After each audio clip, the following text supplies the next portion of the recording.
OpenAI just launched its most powerful model ever, and here's the strange part, you probably can't use it. Almost nobody can. And the reason why is the real story. Let me explain everything.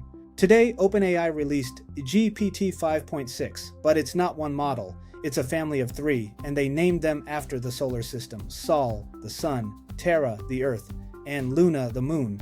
Here's the logic behind the names, and it's actually smart. The number 5.6 tells you the generation. The name tells you the tier. Sol is the flagship, the most powerful. Terra is the balanced, everyday workhorse. And Luna is the fastest and cheapest. So instead of confusing names like GPT-4o, Mini, O1, now you just pick your planet. Sun for maximum power, Earth for daily work, Moon for speed and low cost. Now let's talk about what Sol can actually do, because this is a serious jump. OpenAI says Sol is their strongest model ever, with big improvements in 3 areas: coding, biology, and cybersecurity. It set a new state of the art on a benchmark called Terminal Bench, which tests how well a model can plan and execute real command line tasks. That's the kind of thing that matters if you actually build software. But the 2 features that caught my attention as an engineer are these. First, a new max reasoning effort. This gives the model the most time it has ever had to just sit and think deeply before answering. More thinking, better answers on hard problems. Second, and this is the big one, a new Ultra mode.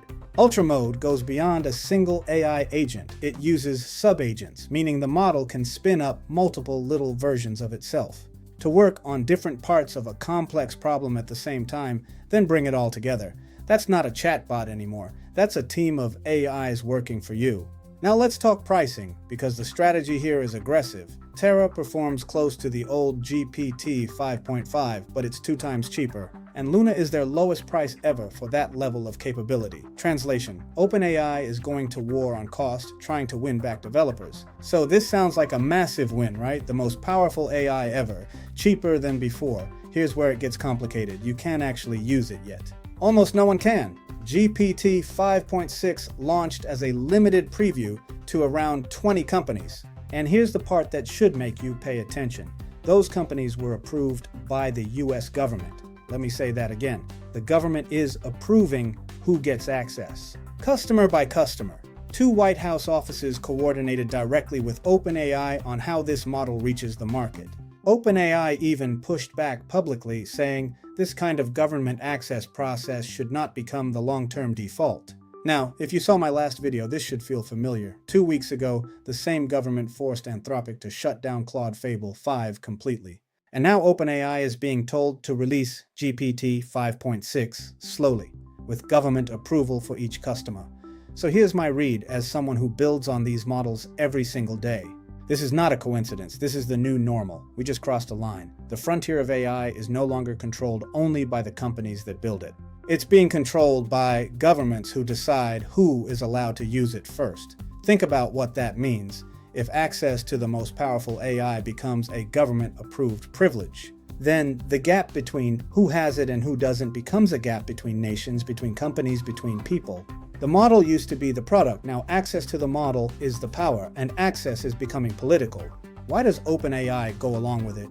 Because Sam Altman told his own staff that this staggered, government-approved rollout is, in his words, the fastest path to a broad release. In other words, play the game now to get everyone in later. Maybe. We'll see. So let me bring this home for you. GPT 5.6 is real, it's powerful, and the cheaper tiers, Terra and Luna, are going to be huge for developers once they open up. But the bigger story is not the model. It's who holds the key. And right now, that key is in Washington. My advice? Don't just watch the benchmarks. Watch who gets access and who doesn't. That's where the real power is moving. That's the engineer's view, not the hype. Comment SOL down below, and I'll send you OpenAI's official announcement and the system card, so you can read the details yourself and decide. Follow for more.